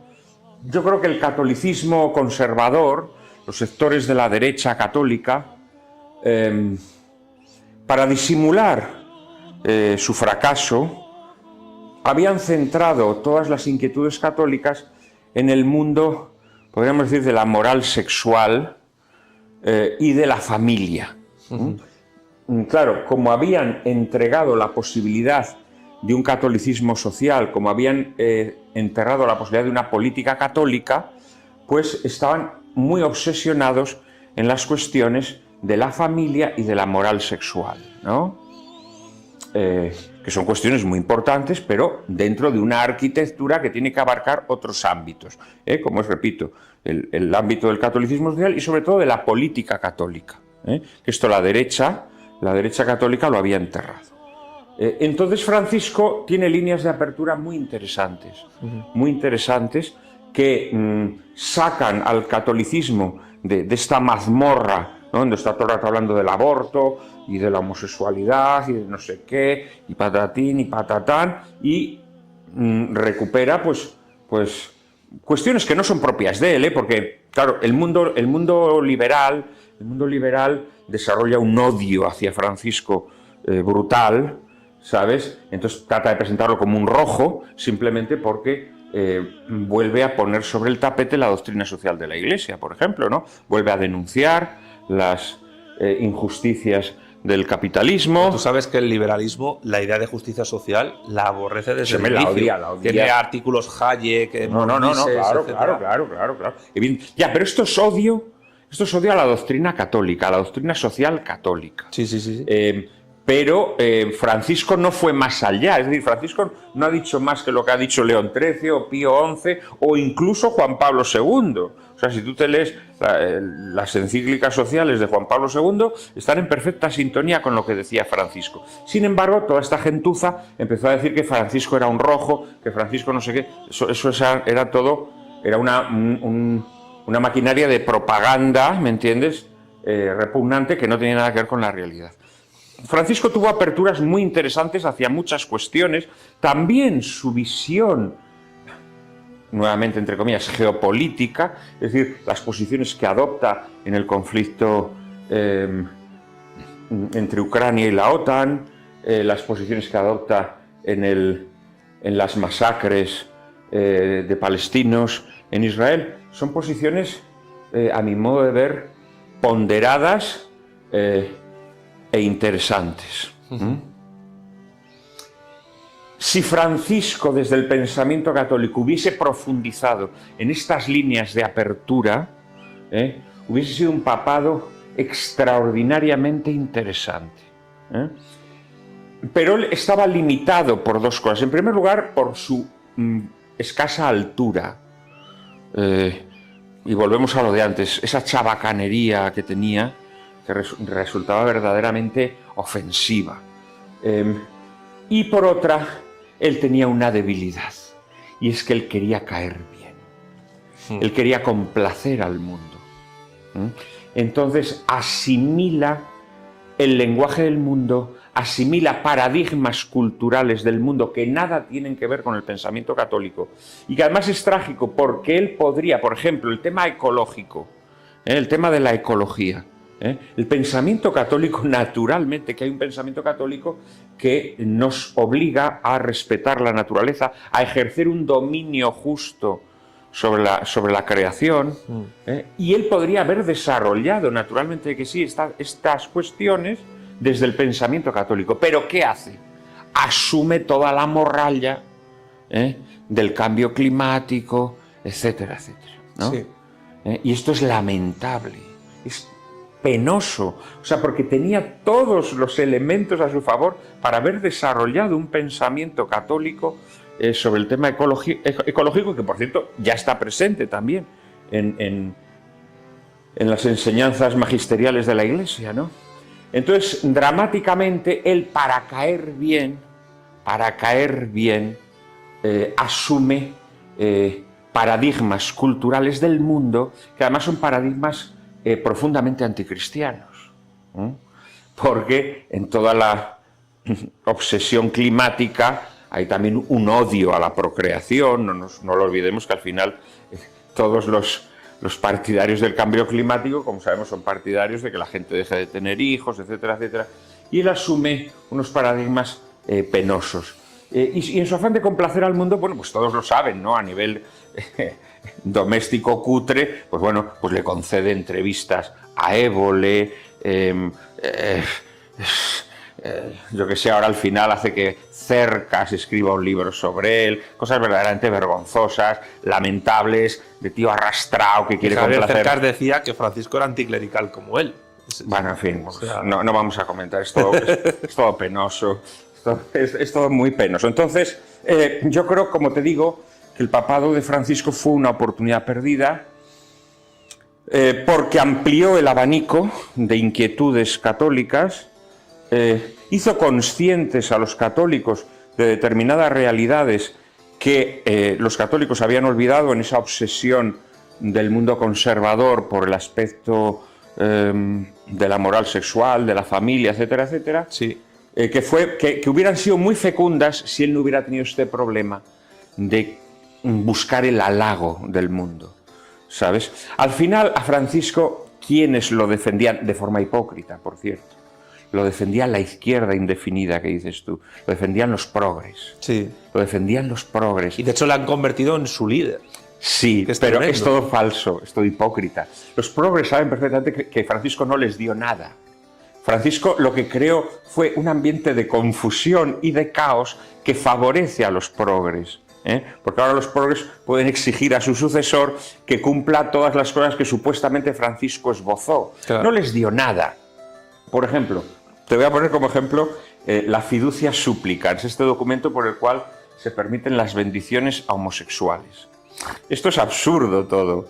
Esas bendiciones, como sabes, no tienen forma sacramental. Es una bendición, pues, como se le puede hacer a un geranio o a un hámster o a tu perrita, ¿sabes? Bueno, las bendiciones que se le hacen el día de San Antón, sí, a las mascotas, pues es exactamente lo mismo. Es decir, las bendiciones de Fiducia Supplicans son exactamente las mismas que se le hacen a las mascotas el día de San Antón. Esto los progres lo saben perfectamente, saben que es una burla, o sea, que estas bendiciones son un cachondeo. Bueno, hay un pasaje de este documento, que es un documento de mente, en donde se les dice a los homosexuales que no pueden ir a recibir estas bendiciones vestidos de gala, que tienen que ir vestidos normal. Sí, te lo juro, esto figura en el documento. Oiga usted, yo iré vestido como me dé la gana. Yo iré vestido con camiseta si quiero, e iré vestido con frac si quiero, iré como me dé la gana. ¿Cómo que no puedo ir vestido de gala? Claro, porque en realidad lo que quiere es que ni por lo más remoto se confunda eso con una bendición de una unión homosexual. Claro. ¿Entiendes? O sea, era todo retórico, era todo trucho, como dirían los argentinos. Era todo trucho. Eran chantadas, propias de un chanta, pero los progres, que saben perfectamente que les estaba engañando, que les estaba tendiendo cebos para tenerlos contentos, ellos saben perfectamente que les estaba engañando, pero les convenía. Les convenía esa confusión que había generado Bergoglio, ¿no? Les convenía porque ellos decían, bueno, ahora dejamos esto así, de tal manera que al sucesor le decimos, oye, no, oye, tienes que aceptar las uniones homosexuales, oye, no, tienes que aceptar el sacerdocio femenino, oye, no, tienes que aceptar no sé qué. Y si no te pasamos factura. Y si no te pasamos factura. Entonces, ahora viene el papado de León XIV. En primer lugar, hay que decir una cosa. León XIV no va a ser Francisco II. Esto ya ha quedado muy claro. Las formas no son aderezos ornamentales. Las formas dan sentido a la materia. Yo aquí soy muy aristotélico y considero que forma y materia forman una única realidad indivisible. Entonces, todos los signos que ha dado León son de un papado que será distinto al de Francisco. Como es natural, ¿no? La belleza de la Iglesia Católica tiene que ver con el misterio de la encarnación. Entonces, al final, Cristo se encarna en hombres distintos, cada papado es distinto, y cada papa, y esto ocurría igual en la Iglesia preconciliar, cada papa tiene unos rasgos personales que de alguna manera modelan a la Iglesia durante su papado, ¿no? Entonces el papado de León XIV va a ser distinto. Yo pienso que León XIV podría profundizar en el aspecto, en este aspecto a mi modo tan importante que es la doctrina social, porque él es un hombre misionero y por lo tanto conoce la realidad de los países católicos pobres. La conoce mejor que Bergoglio, también, dicho sea de paso, porque Bergoglio, a fin de cuentas, fue un hombre que siempre vivió en los altos palomares de las autoridades jesuíticas. Le presumían papavillero, pero bueno, ha visitado más villas seguramente Prevost que... Hombre, yo creo que la diócesis de Chiclayo es una diócesis mucho más pobre que la diócesis de Buenos Aires, ¿no? Entonces, en este sentido, creo que puede profundizar en estos aspectos con una seriedad doctrinal mayor, y creo que puede detener toda la pachanga doctrinal que introdujo Francisco, ¿sabes? En este sentido, a mí determinados gestos, porque hasta ahora solamente se pueden hablar de gestos, me han parecido muy interesantes. Mira, te voy a poner un ejemplo que no se ha destacado, o al menos en estos momentos cuando estamos hablando, no se ha destacado, pero que a mí me parece muy significativo. Como sabes, una vez que el Papa es proclamado, el Papa hace su primera misa, etc., pues tiene una reunión con los periodistas que han sido destacados durante el cónclave en Roma. En el aula Pablo VI, que es un aula inmensa. Yo estuve allí cuando fue proclamado Benedicto XVI. Pues se reúnen todos los corresponsales, toda la gente que ha estado cubriendo la información, ¿no? Y él pues les hace una locución. Por cierto, la locución que hizo León ha sido extraordinaria, magnífica, exhortando al periodismo a que recupere su compromiso con la verdad en un momento en el que la prensa se está convirtiendo, la prensa oficial, la prensa sistémica, se está convirtiendo en una vía de difusión de bulos y de desinformaciones, porque los bulos y las desinformaciones no vienen de Twitter, o en todo caso los que vengan de Twitter pues enseguida se desenmascaran. Los bulos y las desinformaciones vienen de las grandes agencias, de las grandes cabeceras, etcétera, etcétera, ¿no? Ha pedido que aboguen por la paz desde la prensa, en un momento en el que la prensa está cooperando con el belicismo de toda la chusma que rige el pudridero europeo. En fin, lanzó mensajes francamente muy valiosos, ¿no? Muy valiosos. Entonces estos discursos, de forma natural, siempre se clausuran pues, con una bendición del Papa a los periodistas, ¿no? Bien, Francisco no bendijo a los periodistas y alegó que no los bendijo porque entre los periodistas había periodistas ateos y él no quería ofenderles. A ver, Santiago, tú eres ateo. ¿A ti te molesta que tú estés en un encuentro con el Papa en donde hay, no sé, 1000 personas o 800 personas y que el Papa al final bendiga? Mira, yo tengo amigos sacerdotes y me han bendecido. Pero por el amor de Dios, y rezan por mi conversión. Esto es una cosa demente. Claro. Esto es una cosa demente. ¿Para quién le va a ofender que le bendigan? A nadie. Si no crees en el Dios al que invocas en esa bendición, pues no sé, pues es como si, no sé, pues como si te bendicen en el nombre del régimen del 78, ¿no? Pues dices, que bueno, lo pues hacen, nada, pues, que lo hacen de alguna manera. Sí, hombre, bueno, por supuesto, nos están bendiciendo todo el rato. En nombre del régimen y maldiciendo. Bueno, pues Francisco no hizo esta bendición. No hizo esta bendición. Que por supuesto León se ha hecho, no solo la ha hecho, sino que la hizo solemnemente y además en latín. Cuidado, ¿eh? La hizo solemnemente y además en latín. Eso también es un mensaje. Es un mensaje. Entonces creo que sí, que va a haber una nueva línea, que no va a ser una ruptura dramática. Es evidente que León va a tener podríamos decir, una continuidad creativa. Esto es lo que a mí me gustaría que hubiese, una continuidad creativa. Es decir, que tomase lo bueno de Francisco, que arrojase a la basura lo malo, y que sobre lo bueno, en conjunción con la tradición de la Iglesia, llegase a lugares que yo creo que en estos momentos la Iglesia puede llegar y que no ha tenido el valor de llegar. Yo creo que la Iglesia posconciliar, después de un momento de desintegración progre, se refugia en un cierto conservadurismo que representaría a Juan Pablo II.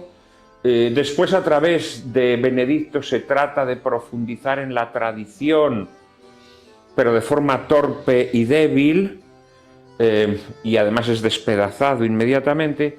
Y con Francisco, desgraciadamente, su obsesión por ser aceptado por el mundo progre hace que los elementos más interesantes de su papado se malogren o se frustren. León XIV puede conseguir que esos elementos interesantes del papado de Francisco lleguen a su plenitud, recuperando la savia de la tradición de la Iglesia. Ojalá esto ocurra. Desde luego yo creo que León XIV inmediatamente se va a tropezar con la fiscalización del mundo progre. Al mundo progre no le interesan los pobres, al mundo progre no le interesan los trabajadores, al mundo progre no le interesan los sufrimientos de la gente. Al mundo progre le interesa la desintegración social al servicio de la plutocracia. Eso es lo que le interesa. Al mundo progre le interesa toda la morralla de lo que yo llamo el sopicaldo penebulbar, para lograr sociedades estériles, sociedades ensimismadas que se miran el ombligo y que se olvidan de sus hijos, que se olvidan de la defensa del cuerpo social, de la protección de la comunidad política. Eso es lo que interesa al mundo progre. Y el mundo progre, si León se rebela contra ese designio, el mundo progre va a ir a saco contra él, a saco.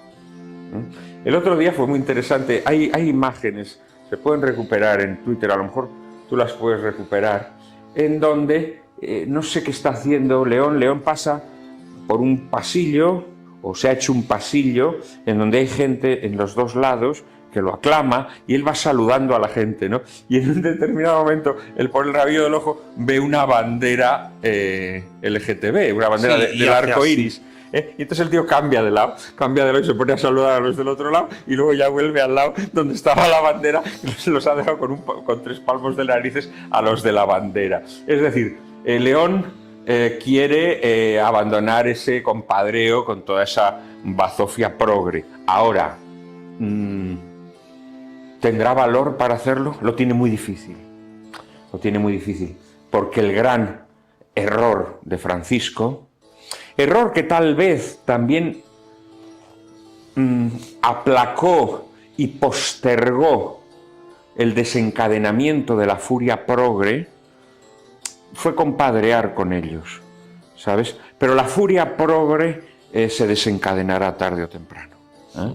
Porque, vamos a ver, la Iglesia Católica, tú no eres católico de fe, pero antes has dicho que asumes el legado cultural y político del catolicismo, ¿no? La Iglesia Católica crea comunidad, crea vínculos, y el mundo progre lo que desea es destruir esos vínculos. Ese es el principal cometido del mundo progre, atomizar a la sociedad para convertirnos en esclavos al servicio de la plutocracia. O sea, el mundo progre lo que busca es que vivamos en cuchitriles, que no tengamos hijos, que nos conformemos con sueldos de mierda, que no tengamos lazos sociales para reivindicar nada. Eso es lo que quiere el mundo progre. Entonces, ese choque se va a producir.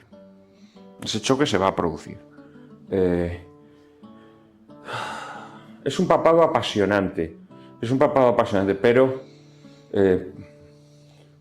apasionante viene de pasión, y pasión, en el significado más cristiano de la palabra, es padecimiento.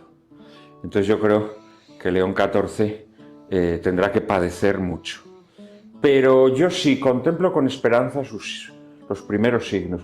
Mira, yo, a diferencia de muchos amigos míos tradicionalistas, a mí ya sabes que la palabra tradicionalista no me gusta, porque considero que cuando le pones el ismo a la tradición, la estás convirtiendo en una ideología. Yo me gusta más hablar de pensamiento tradicional.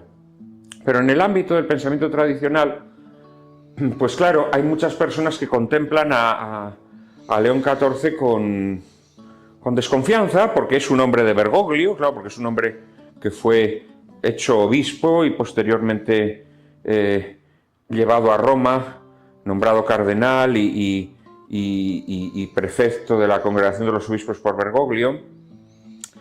Entonces, pues bueno, lo miran con desconfianza. Yo no, la verdad, no lo miro con ninguna desconfianza, lo miro con bastante esperanza. A ver, yo también pienso que la vuelta a la Iglesia preconciliar, eso es inconcebible, así de buenas a primeras, ¿eh? Yo creo más en esta continuidad creativa. Es una expresión que le tomo prestada a mi amigo Giovanni Maria Vian, que es un gran conocedor de los intríngulis vaticanos. Y Giovanni Maria Vian considera que esta continuidad creativa es coger lo mejor de Francisco para reinscribirlo en la tradición de la Iglesia. Para reinscribirlo en la tradición de la Iglesia.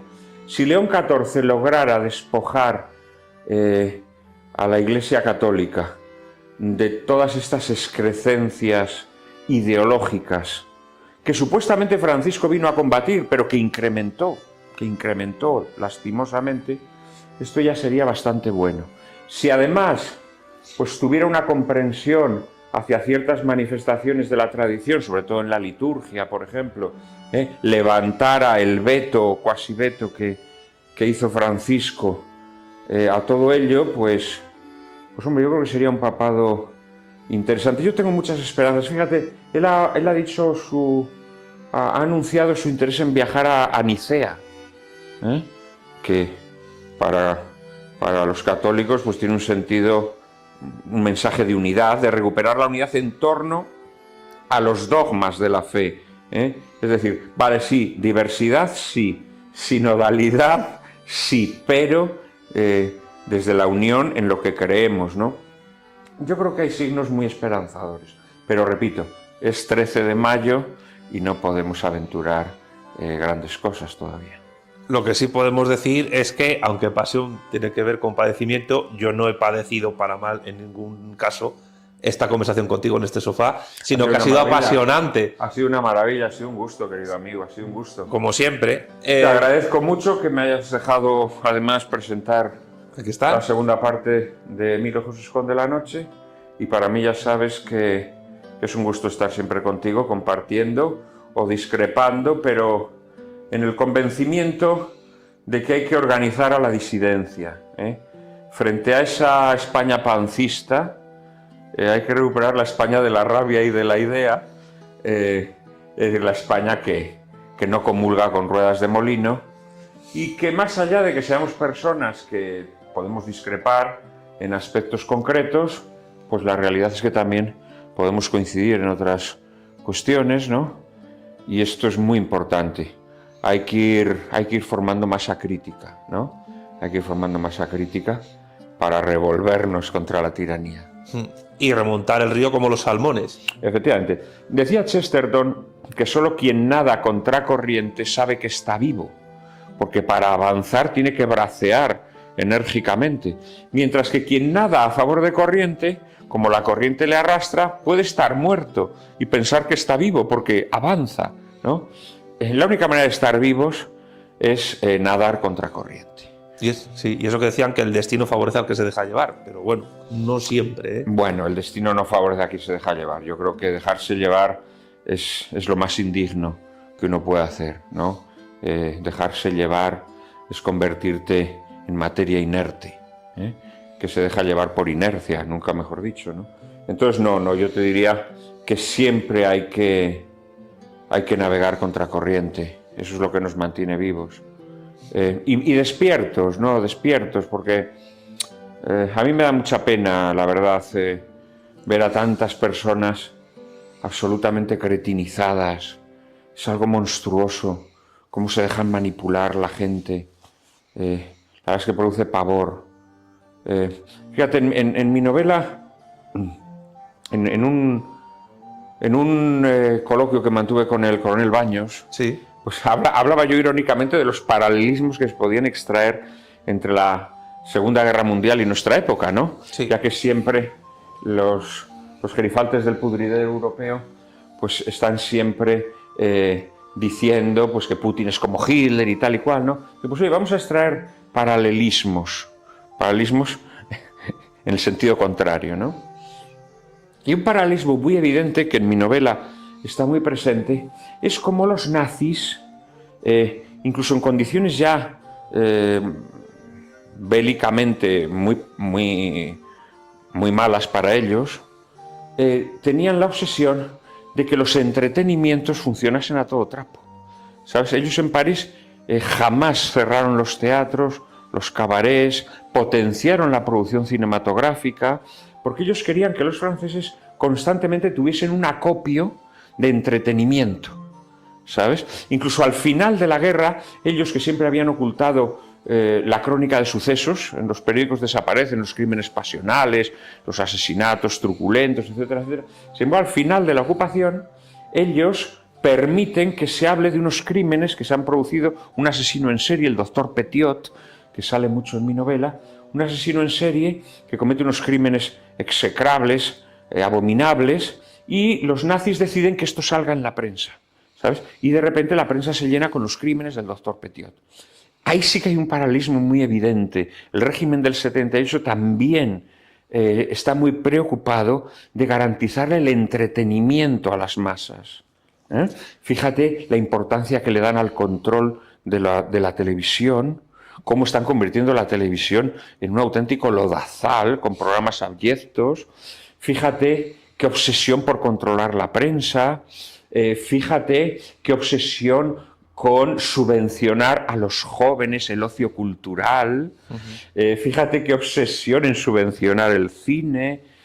Aquí sí que hay un paralelismo clarísimo entre el nazismo y el régimen del 78. Es muy interesante. Pero bueno, se podrían sacar muchos otros paralelismos, algunos de los cuales, como te digo, hice en el coloquio con el general Baños, así que no nos vamos a repetir. En cambio, no lo comenté, pero es muy evidente. Hoy ha sido un gusto. Nosotros no estamos aquí para entretener a la gente, sino para hacerla pensar. Para hacerle catacoque a la cabeza. Muchas gracias, Juan. Muchísimas gracias. Pues espero que hayas disfrutado del primer encuentro en este sofá en mi canal de YouTube. Así que gracias y hasta la próxima.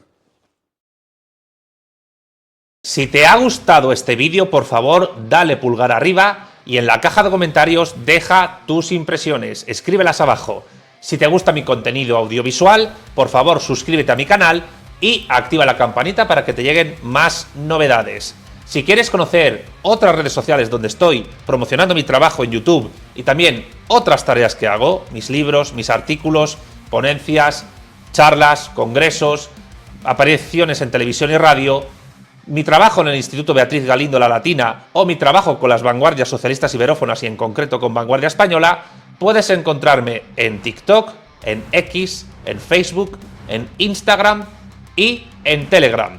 Y si queréis conocer el trabajo de toda mi vida, no tenéis más que visitar mi página web oficial www.armesilla.org. Sin más, me despido, un saludo a todos y hasta la próxima.